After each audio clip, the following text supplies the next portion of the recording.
So welcome everybody on this beautiful snowy morning in Anchorage. Um, Always my favorite kind of contemplative weather. Just helps me settle in, just like the snow falls and settles in. And this session today is going to follow on from the session on Sunday in which I was talking about worth. And if you haven't had a chance to listen to that one, I really suggest that you go and hear that. So what I was sharing there, and also what I am exploring, is the concept that we deal with in this lifetime as human beings and in our culture and in our society, the idea of worth, value, worthiness.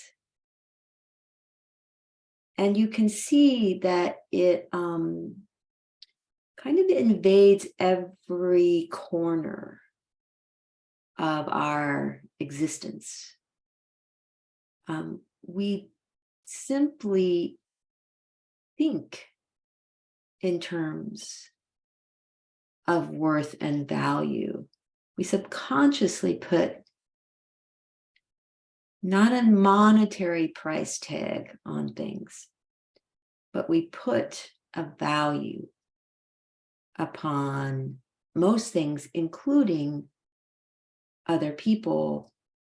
And I think probably mostly question the value and worth of ourselves, and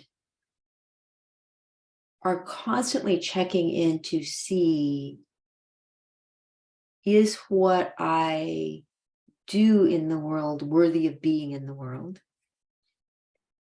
And then that conflates with, am I valuable enough to be in the world?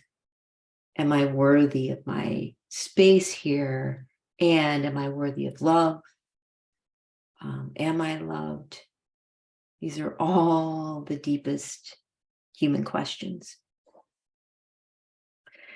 So the thing that I am exploring personally that sort of popped into my awareness is that rather than figuring out our worth or anything's worth, we can practice being in a space where the concept of worth, value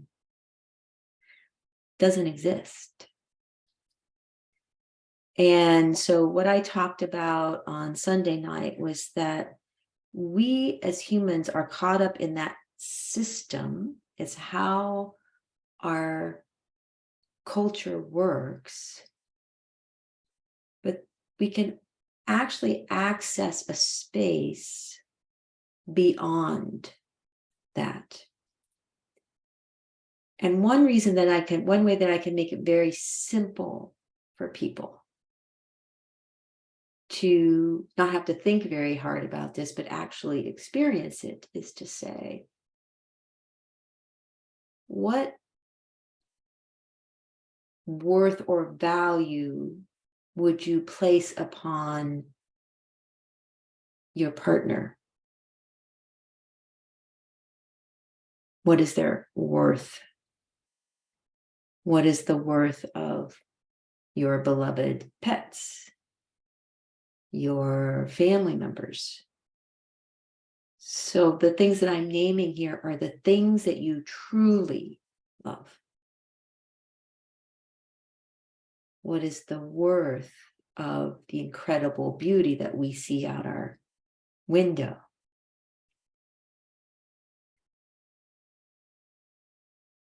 So we call these things beyond price, priceless.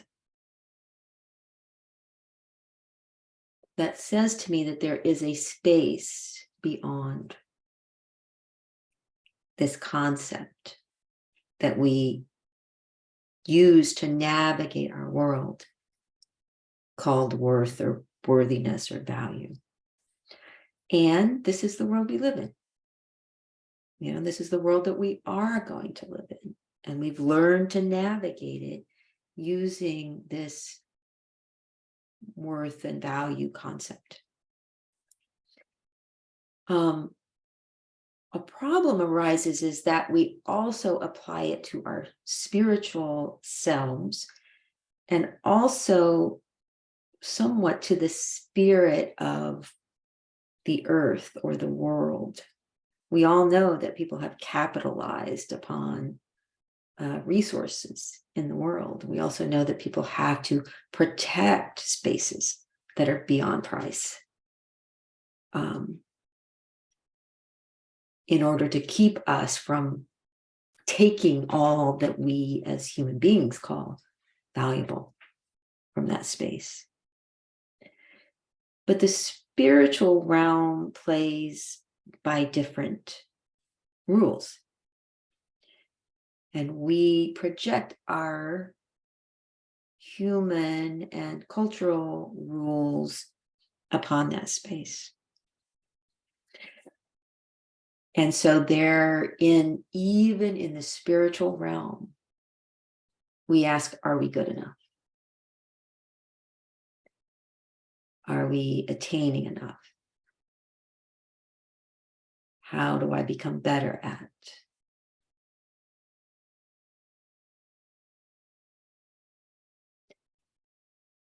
And so one outcome that I am finding of prolonged practice of something like surrendered presence is that we're able to touch into this space beyond the world and beyond that concept of worth. Again, that concept doesn't exist there. Everything there is beyond price, because everything there is true being. We can experience not only our true being, but the true beingness of all that's beyond us as well. So what we contact in that space is called our true essence. And let me just read you something of what that means. Nothing is as important as who you truly are, your essence, which is pure being.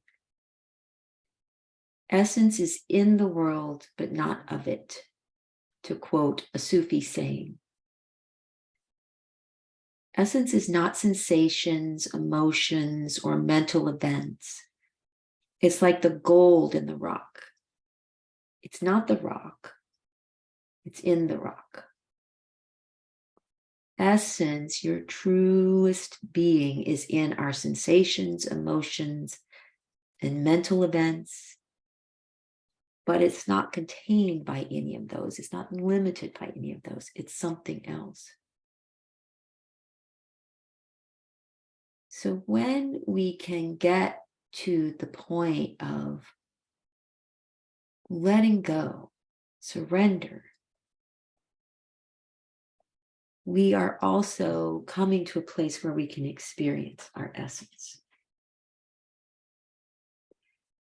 So you can see that it seems as though I'm talking about two different places: the spiritual world and the quote unquote real world. And so the Sufi phrase is in the world, but not of it. So it's both here and beyond, and they coexist. They're here at the same time. So that if I can contact my true self, my essence, I can be in the world in a different way. And I'm not constantly nagged by the questions of, am I worth being here? What is my worth? What is another person's worth?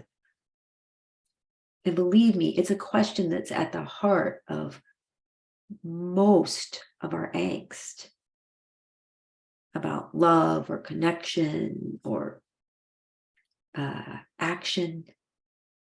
Is it worth it, or am I worth it? Are they worth it?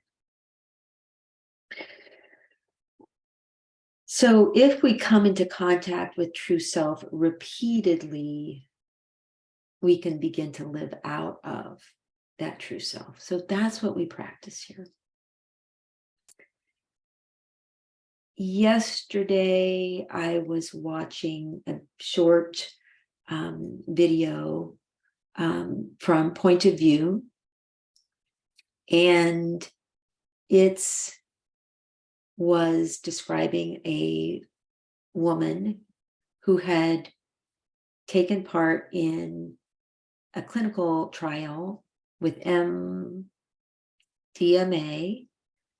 and the treatment was for post-traumatic stress disorder. And they show her in her sessions, and she was very, very wounded. She'd attempted suicide. She had decided that if this didn't work, that she had every right to kill herself and leave this world. And so it shows her in her sessions contacting this strong and true part of herself. And then it shows her after her sessions recognizing that that part of herself is true and real. But there's just all this stuff in between, in the way of it. So her work after the session was to learn to find her way back.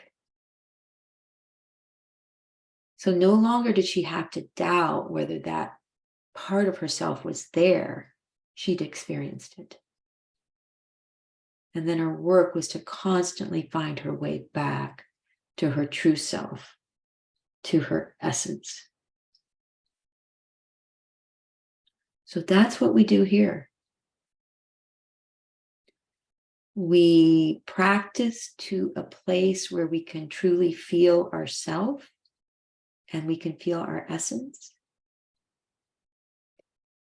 And then we continue to practice so that we find our way back there in all the situations of our life, in all the challenges and doubts and worries and anxieties of our life. So let's practice together.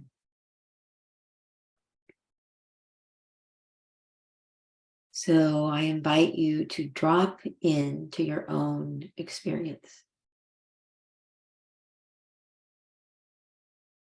To feel exactly what you are feeling and experiencing now in your physical being.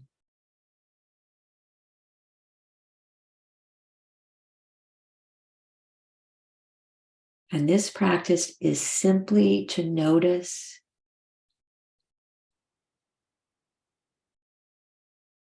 you may find yourself labeling the experience. I could label right now that I feel myself sitting very upright. But I could also just sense what it feels like without naming it at all.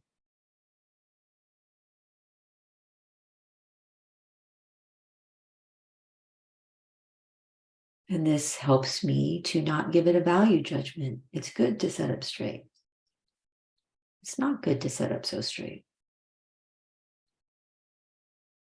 Just notice what's here.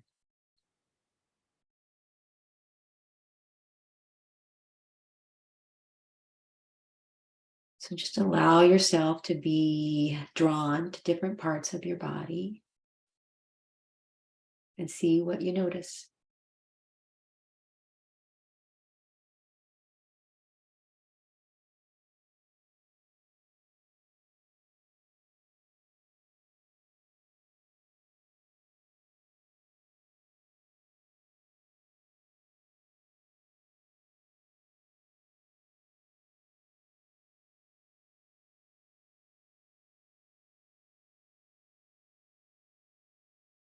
And then we do a little shift, but we include this experience of the body. We don't like turn completely away. We include it as we go into our inner being, our inner life.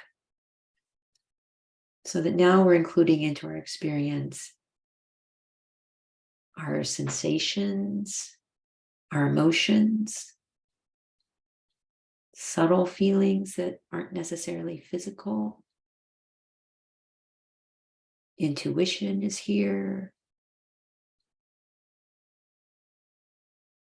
Maybe vibratory or energetic senses.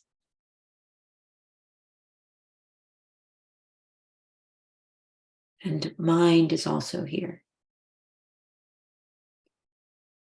So the experience of the mind is also included, but we work to draw our attention to these other parts of our being so that the mind doesn't overwhelm. We are well practiced in being with our mind.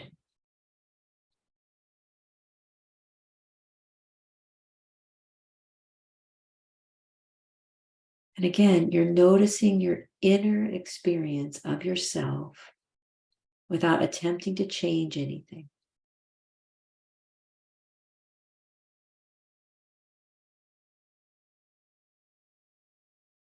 Just allowing everything to be as it is.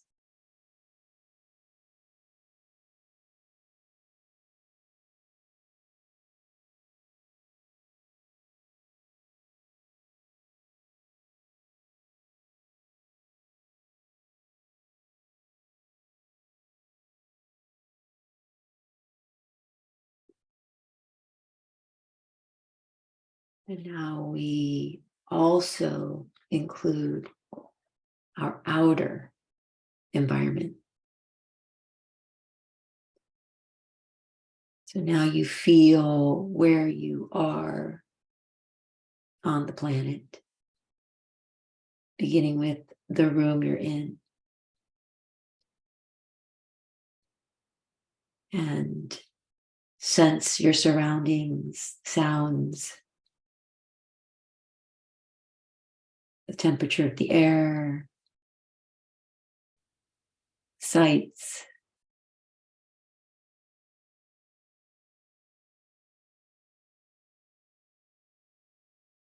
And so you include this world, this earth that you're a part of.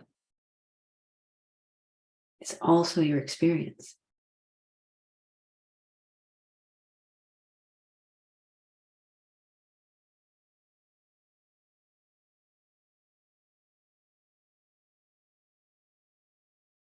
And so we learn to inhabit our physical being, our inner and spiritual being, and also recognize that we move about in this world.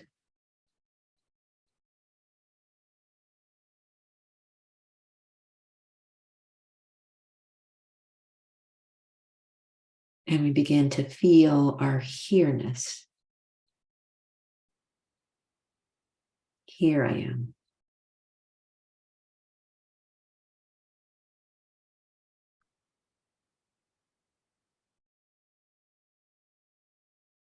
Then we move to our second stage, which is to deepen our presence now. So feeling your feet on the earth, on the floor, or feeling your body where it comes into contact with what's holding it. Choose one or the other.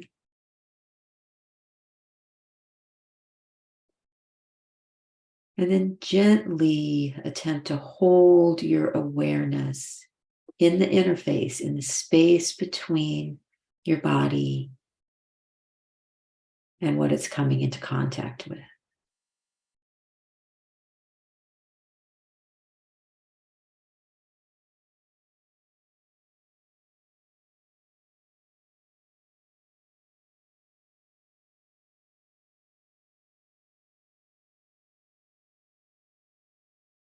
And then staying right there, either sense or imagine that you can experience the pull of gravity into the seat, into the floor, and ultimately feel the pull of the earth into itself.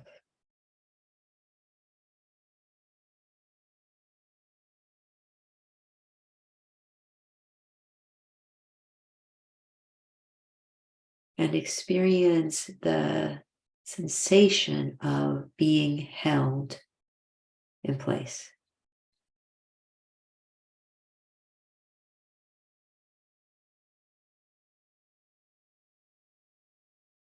So you don't have to do any work to be held here. This is an awakening to, oh yes, when I sit, gravity holds me. I don't float away.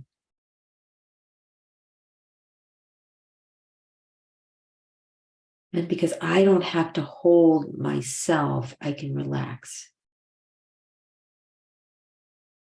I can physically let go of the tension in my body and my muscles.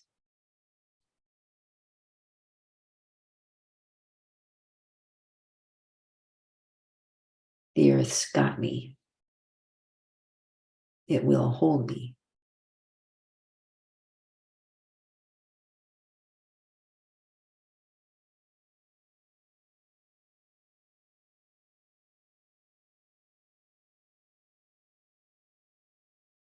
And then to recognize that here in our space is this other force called love that is acting upon us equally in the same way that gravity has acted upon us our entire lives. Love also acts. And when we can begin to experience being held in love, we can let go.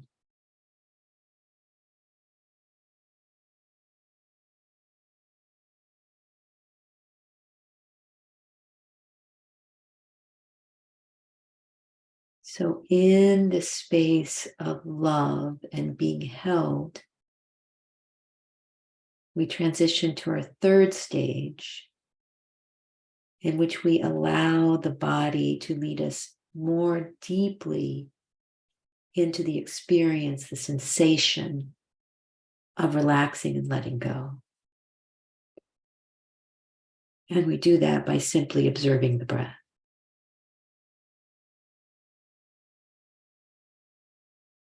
So to imagine the breath in a circular cycle that arises in the low belly and comes in and up, landing at the top of the chest, and then falls out and back down again, landing in the low belly. And you're simply watching the breath in its cycle and observing your body. How the muscles repeatedly contract and then let go.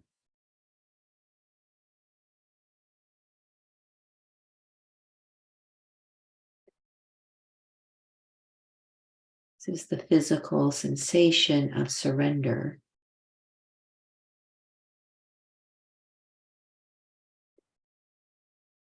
And it's pretty much exactly what it feels like spiritually, emotionally, mentally.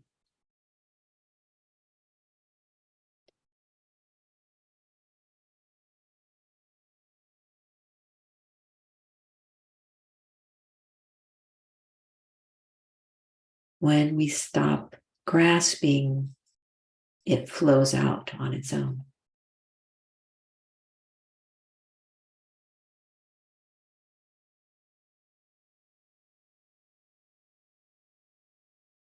So just allowing each release of the breath to draw you more and more deeply into that sensation of surrender.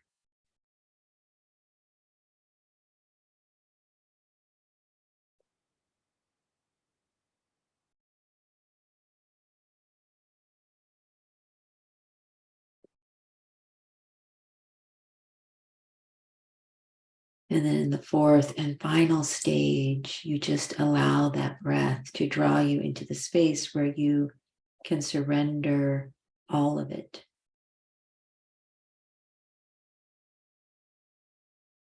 Thoughts,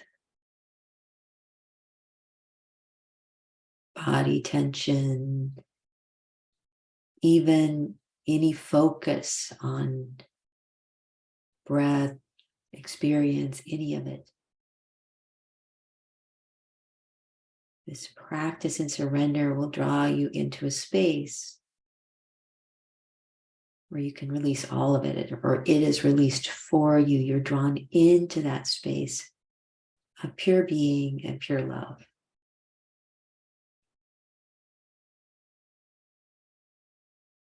And if you can't feel that right now, nothing has gone wrong.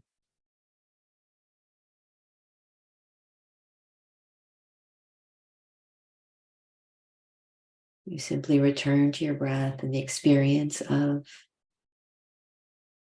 physical release and surrender. Or you return to the experience of being held by the earth and by love.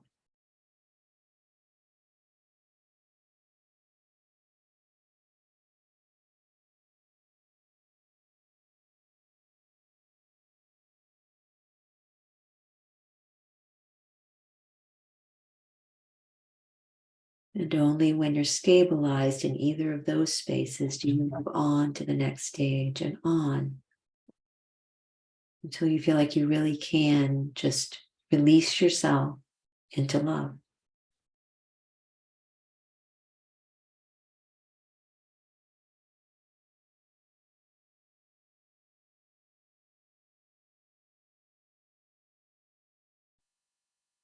And if you can experience even a small taste of that, you will notice that in that space, all is beyond price.